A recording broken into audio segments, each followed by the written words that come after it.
And we're live. Happy Wednesday, everyone, and welcome to the Mojo Show, your real estate podcast where we talk everything real estate. I'm your host, Joe Mortgage. And I'm Cup of Joe Mortgage.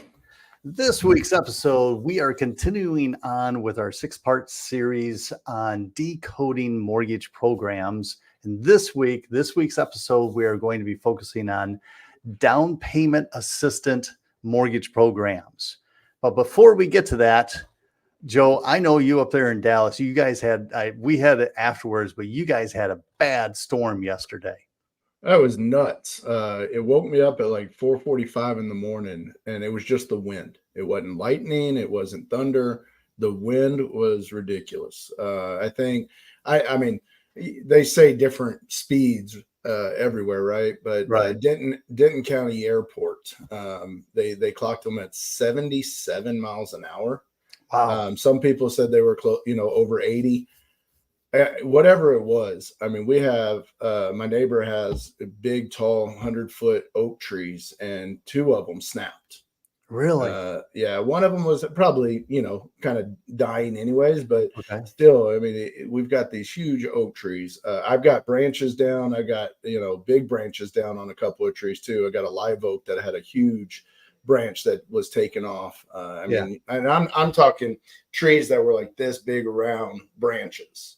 Wow. So the wind was whipping through. I had chairs in my pool. The wife got in yesterday and got them out when I was working, and I looked at her. I was like, "Thank you, honey." She just gave me that look. So I was like, I started laughing. I was like, "Oh, I love you." Well, it didn't start here until I want to say around 11, 12 o'clock yesterday, I think is when it started for us down here in Houston. And I lost power. Did you lose power at all? I know a lot of people did. We have been so lucky. I don't know if we're on a grid with a hospital or if we're on a grid with like a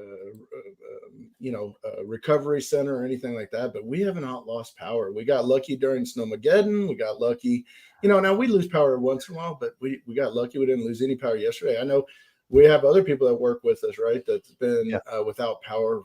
I think Justin Krieger, I think they went without power for a full 24 hours. I think they just got it back on this morning, if they haven't gotten it back on. But I think Dallas area had 260,000 people still without power this morning. Okay.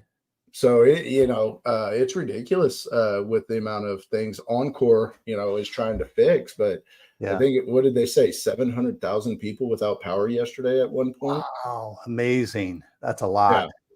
It was kind of ridiculous, but you guys got hit with it a little later in the day, you're saying?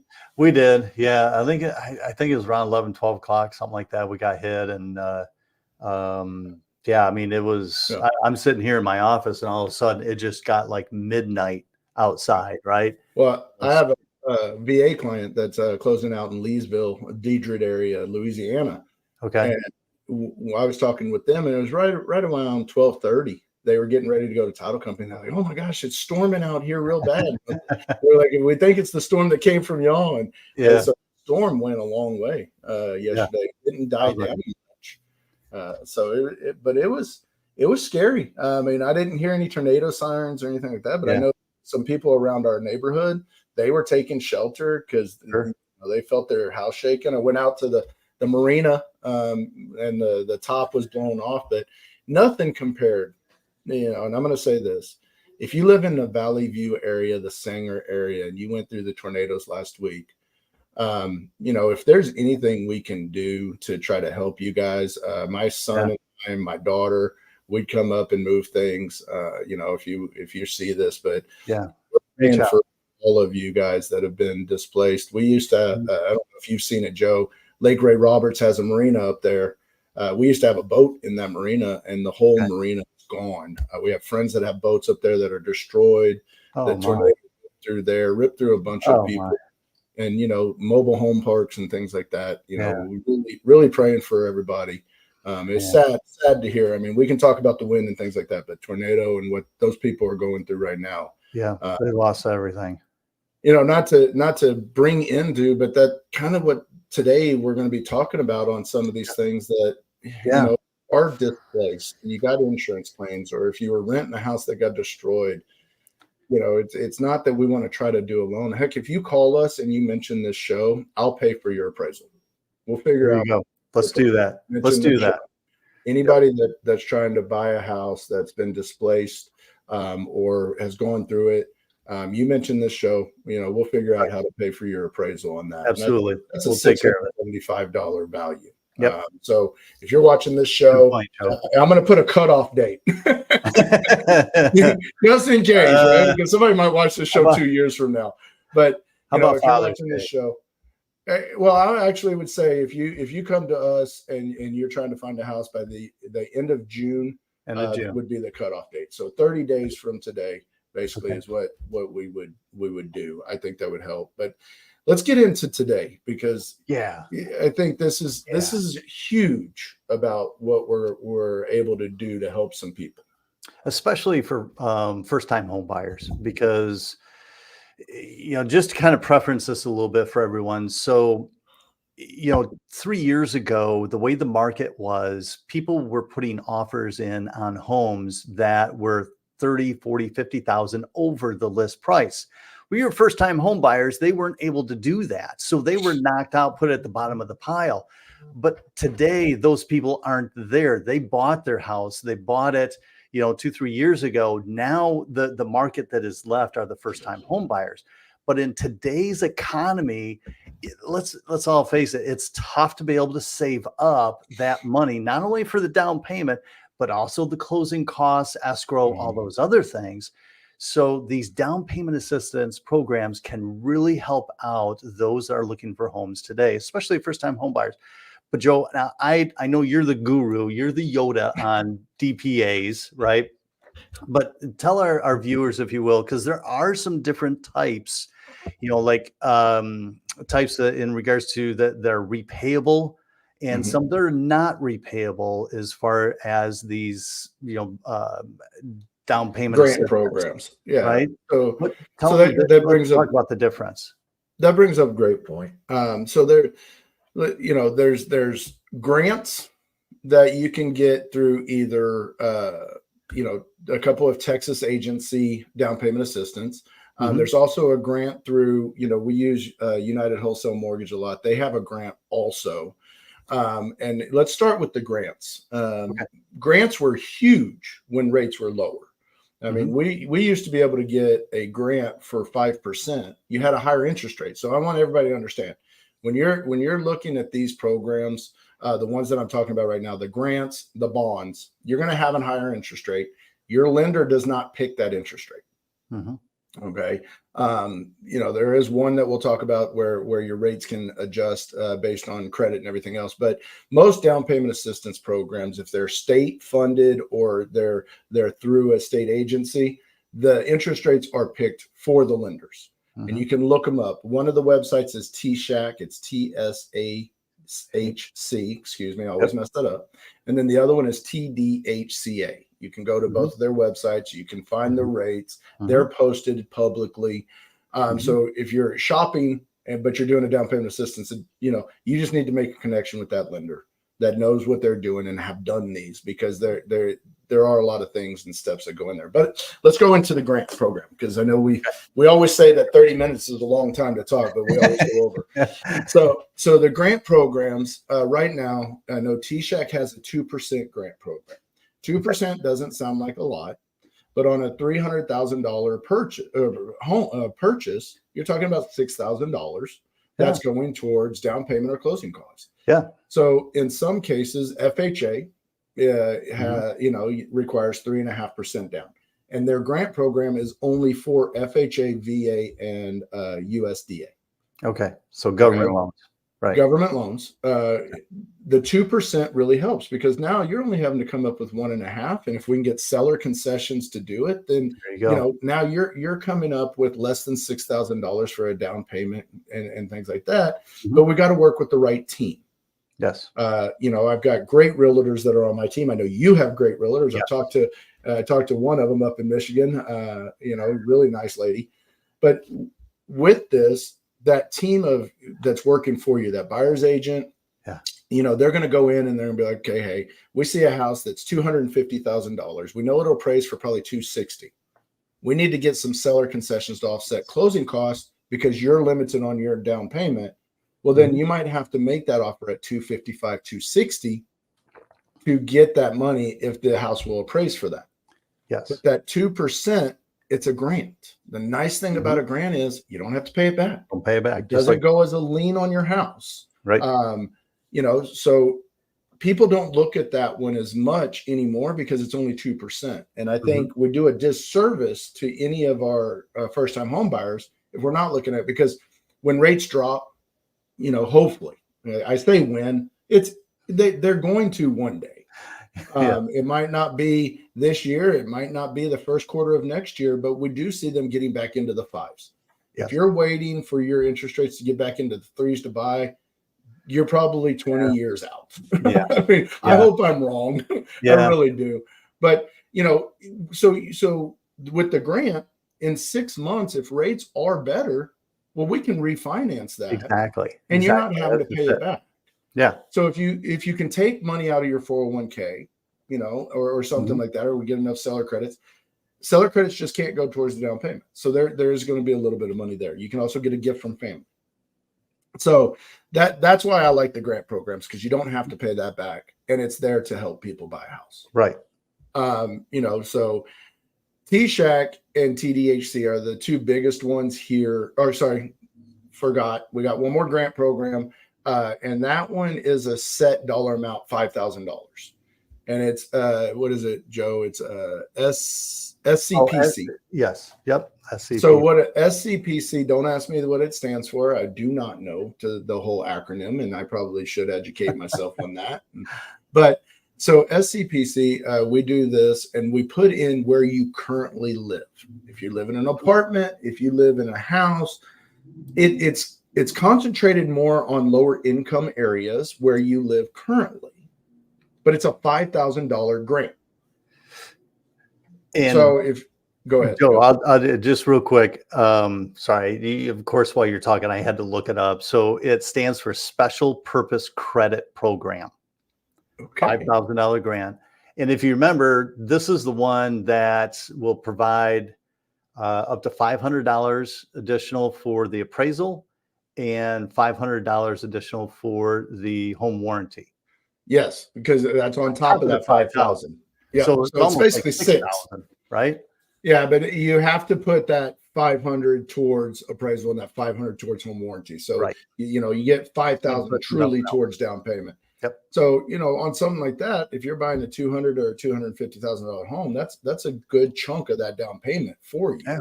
Now, on those, you have to go conventional. So this one, you have to go conventional, 3% down. So you've got to know how to structure it as a lender to make it right for the clients. And one thing we did not say, Joe, in this is any listeners, put comments in, ask questions. Put them down there. I want to answer those. So make sure you're putting comments in there. You're asking questions or whatever, or just say hi if you want to. We will share that, you know, but what the, you know, it's, I guess it's SPCP, not SDPC. It's if it's special program credit, something special, whatever you said. But it is a grant. So again, after 6 months, and the reason I always say 6 months is that these investors, they have what's called early payoffs. And if any lender does this and you're paying it off in less than 6 months, there's chargebacks, and then these programs could go away.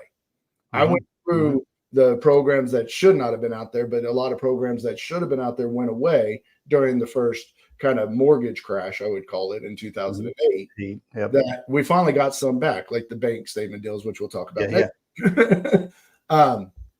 But these grant programs are great when it comes to helping somebody get in a house and they're not having to pay it back. Right. Then let's get into true bond programs. And I know we'll get into investors that have these other down payment assistance or zero down assistant program. Right. But bond programs, this is state agencies that are supplying these. Some of them have a little bit lower interest rates if you're in what's called a targeted area. So a targeted area, Joe, it's the area where they're trying to rebuild. And I hate saying low income areas. Yeah. It's not a low income area. It's an area where they're trying to get more people to go in there. They're trying to vamp it back up. I had a client, we just did one down in Fort Worth. A builder went in there, bought a couple of lots of older homes, tore down those homes, built brand new, beautiful properties, selling for $300,000. Well, we were able to do the targeted area, and I was able to get them 0.5% lower on an interest rate than I was able to qualify them on a regular standard. Wow. Because, That's awesome. Because it's targeted for that. Yeah. They're trying to revive that community. Yeah. And it's nice that they want to invest back into it. So, it depends on the areas you're looking in. But there also are the bond programs that are non-targeted area or down payment assistance that are not. So what's the difference between these and a grant is they do put a second lien on your house.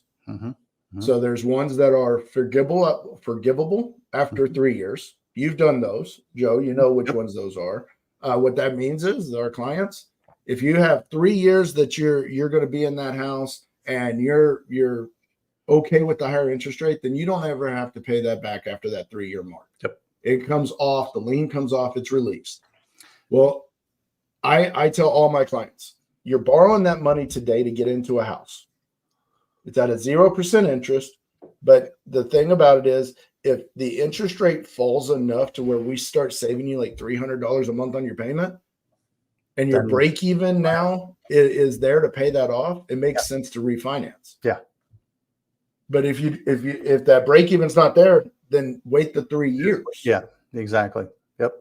You don't have to refinance it if it doesn't make sense. And any lender that is worth anything, like you and I, and our, I would say all of our team, they're going to run numbers that way instead of just treating you like a transaction. Yep. And that's the biggest difference when it comes to repaying them. Yes. Absolutely. Sorry, I'm doing a lot of talking. I got to drink coffee. Okay. Well, we can talk about those that are not repayable, right? I know one of our big lenders came out with one recently, just about 2 weeks ago, the zero down purchase program. It's a second lien, right? That is paid back, right? Yep. And those, I know for that particular program, it's 3%. So it's a conventional mortgage. They're covering the down payment, not closing costs, right? Just the down payment. So 3% up to $15,000. So that means it'd be purchase price of $500,000, right? 500,000.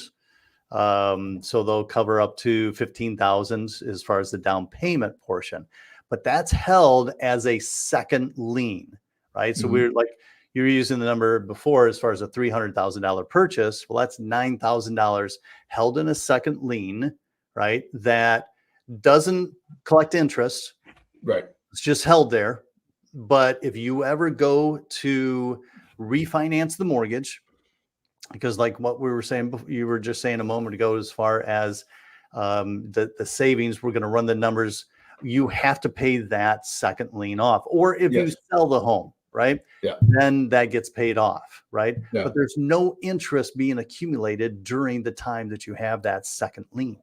Right. Real quick, Joe. So the person that listens to us a lot is Jennifer.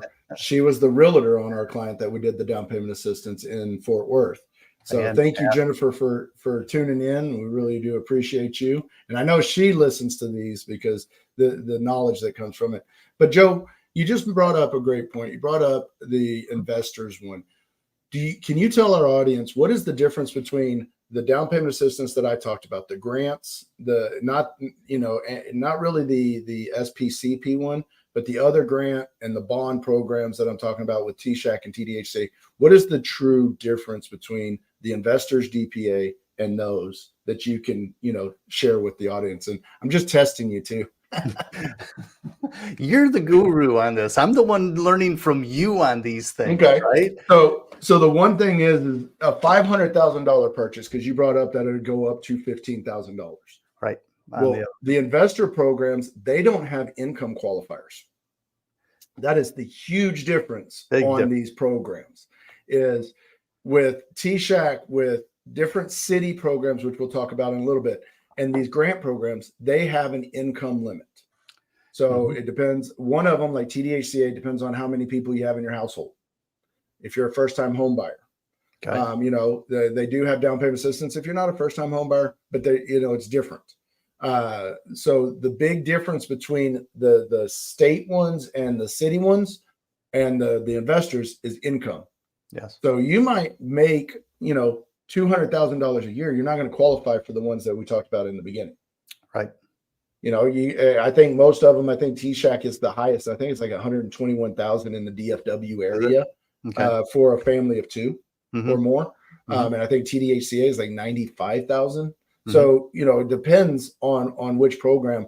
So like what you're talking about with the one that one of our biggest investors came out with, the great thing about that is if you're trying to buy a $500,000 home and you need, you got enough to probably cover closing costs, well, then that 3% takes care of that 97%.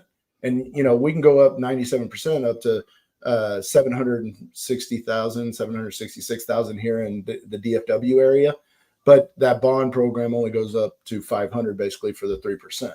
Right. Or not the bond, excuse me, the investor's down payment. Investor, yeah. So that's the big difference. So I'm glad you brought that up because we have other investors that do them on the government side. They do them on the FHA and not really the VA, but FHA. And it's 3.5% down. Yep, that they'll cover. And they'll give you a 3.5% grant. And the one thing that drives me insane is when everybody promotes these as lenders. Oh, we got this 0% down. They make it seem like you're not having to come out of pocket any money. Guys, there's closing costs involved. Yeah. So when we say we have down payment assistance programs, there's still going to be some money out of your pocket. Absolutely. And you know, even on 100% financing like USDA and VA, there's still money out of your pocket unless the seller's paying your closing costs. So there's other things that happen there. So I want people, first-time home buyers, you don't have to have 20%. You don't even have to have 3%, but you might have to have 1 or 2% in closing costs and things like that that come out of pocket, depending on how your realtor can negotiate. Yes. That's why great buyer's agents know how to negotiate. Yes. Yes. So, and I think you hit it. I think we need to have, and I think I know the right realtor for this that I want to have on as a guest. Her name is Emily, but to come on and talk exactly about that, because there's a lot of things going on with the National Association of Realtors right now. Yep. That's a totally separate episode, but I want to talk about how important it is to have a buyer's agent for you. Okay. Yes. Well, we'll talk about that next time. Well, no, yeah. I mean, there's one add to that though. Okay. Something that's changed with this lawsuit and everything else. Anybody buying a house now, your real estate agent's going to ask you to sign a buyer's rep agreement. They got really lackadaisical. They've been around forever. Yes. In that buyer's rep agreement, if you're working with a great agent, they're going to find you a house that's going to work for you. You know, so you're not having to worry about, oh, you know, am I having to pay them or stuff like that? Most of the time, it's still going to come up to the sellers, but you're going to have to sign a buyer's rep agreement. It's basically you saying, hey, I'm going to utilize you for your resources to help me buy a house.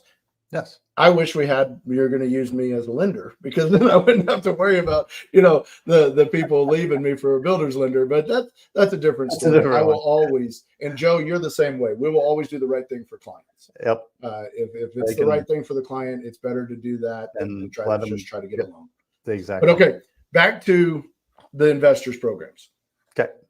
So the nice thing about them is we can stretch for people that make more money, but maybe you know, what I think they said now, if you're making less than $150,000 in a 2-household family, that you're barely making it and not able to save any money, which is ridiculous to think about, but it's so true, especially if you have kids. Oh, you know, or other things, just because of the prices and stuff like that. And this isn't to scare anybody. You know, we live within means, and we got to do a better job at budgeting sometimes. But with the down payment assistance, you can still start building your net worth, because houses appreciate. And right now, I think Texas is still appreciating, even in the drop at, I think, what did it come out at? Like 7%, 8%. Year over is year. what they're forecasting over the next couple of years. Okay.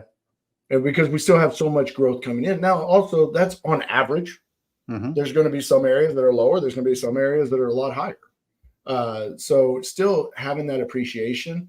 If you live in that house for 3 years, you're going to have more vested wealth Yep. than if you rented Mhm. for 5 years, for 3 Absolutely. years. Absolutely. So something to think about there. What other, I mean, we're getting Well, we've 5 talked minutes. about one thing that I'll point out for our listeners is that if you're looking into a down payment assistance programs, definitely reach out to us. Reach out to a lender that you're comfortable with. You can definitely reach out to Joe and myself, and we can help go through what ones that you qualify for. Because obviously, in everything we've been talking about, there's different parameters, guidelines that we need to make sure that you qualify or don't qualify for. Yep. But even if you don't live here in Texas, you live in other states. Like as we know, I'm from Michigan, born and raised in Michigan. So in Michigan, we have the MISHA program. It's a state ran program that is a grant as long as you hold on to it. And they have different ones, as long as you hold on to it for 5 years and some for 7 years, right? Yep. So a little bit longer time. Tennessee, they have theirs. So even if you live in different Arizona states, has theirs too. right? There's a lot of the states have different down payment assistance programs that we can help you look into and see what it offers you and how it's going to help you in getting into that first home. Yep. Well, and one thing I didn't mention is on the one that you talked about from the investor was, there is no payments on it. So the other ones that I talked about on the FHA, so some of these investors do have second liens that you do have to repay on a monthly payment. So, knowing which one fits. But again, if your income's higher and you just don't have the money for the down payment, it might make sense for that program if that's the right route to go based on credit and different factors. And these programs we're talking about start at a 620 and up FICO score. Yeah. So, if you're under 620, you're talking with a good lender. They have ways to help you understand how to get there. But 620 and up can qualify for these down payment assistance programs. 640 is better in a lot of cases, but they'll go down to a 6. And then also on the investors lenders, those interest rates are depending on, your credit worthiness, and how the loan is structured. So those interest rates, you need to talk to a professional. You can't look them up. You can't go online like I talked about on the other two. With T-Shack and that. Yeah. Right. But now there are two other ones that I know here in the DFW area, Joe, and I think down in Houston, they have one in the Houston area, but they're city ones, down payments. Yeah. So it's not a down payment assistance program loan. It's a down assistance program through the city because they're trying to bring people into the city limits. Like Fort Worth has a great one. They'll go up to, I think it was 14,900 the last time I did it. Nice. But so much can go towards the down payment. So much can go towards the upfront mortgage insurance on an FHA. So you don't have to finance it. So that helps on the payment. And then a portion can go towards closing costs. Okay. So you have to, but the lender has to be set up with that city. And it takes more time and paperwork because the city goes out and does inspections, but they're checking to make sure you're buying it as a primary. You have to be a first-time home buyer. And all these programs, you are going to have to take a first-time home buyer class. Yes. Good point. That's a good point. The classes. Yes. Qualify, yes. And then the city of Arlington also has one here in the DFW area. And I think theirs goes up to like 7,500. But those are ones to where as long as you live in the house for a certain period, you don't have to pay them back. Nice. So that's the nice thing about them. But you have to be in the city limits, so it depends on your taxes and things like that. So, but they're still good programs. Absolutely. Something to always ask about is if you don't have the money for a down payment, can I qualify? Call Joe and I. We'll figure out what you guys can qualify for. And if you can't qualify now, guess what? We'll build a plan for you too. Exactly. Yep. Perfect stuff. Well, I know we're running out of time here, Joe. We're almost to the end, so want to wrap things up. Again, you've been a great source of information on this stuff. Down payment assistance programs, Joe, you are the Yoda on these, truly. So any of our listeners, if you have questions, call Joe or I. We'll get you through the steps and show you and explain it. Take the time with you and explain the differences in what you qualify, and we'll do comparisons for you, right? To be able to see what it's going to take.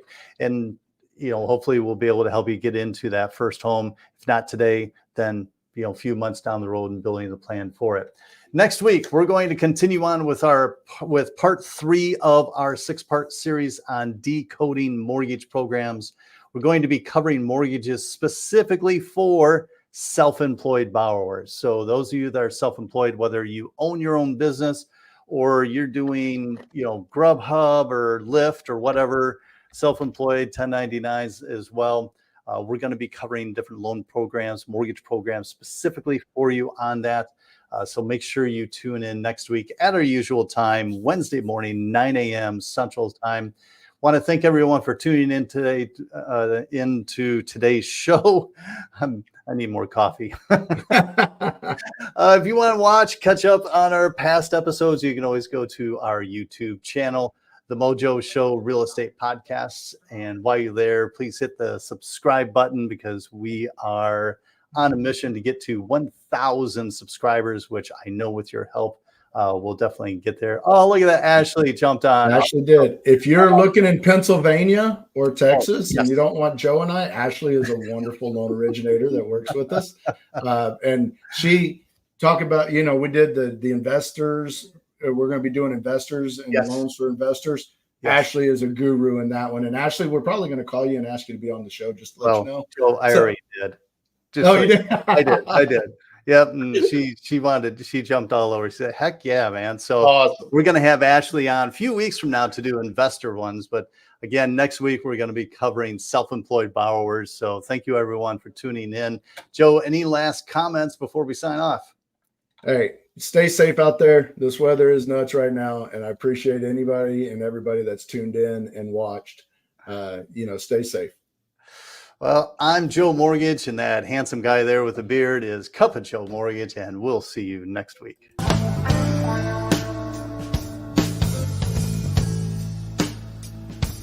Mr.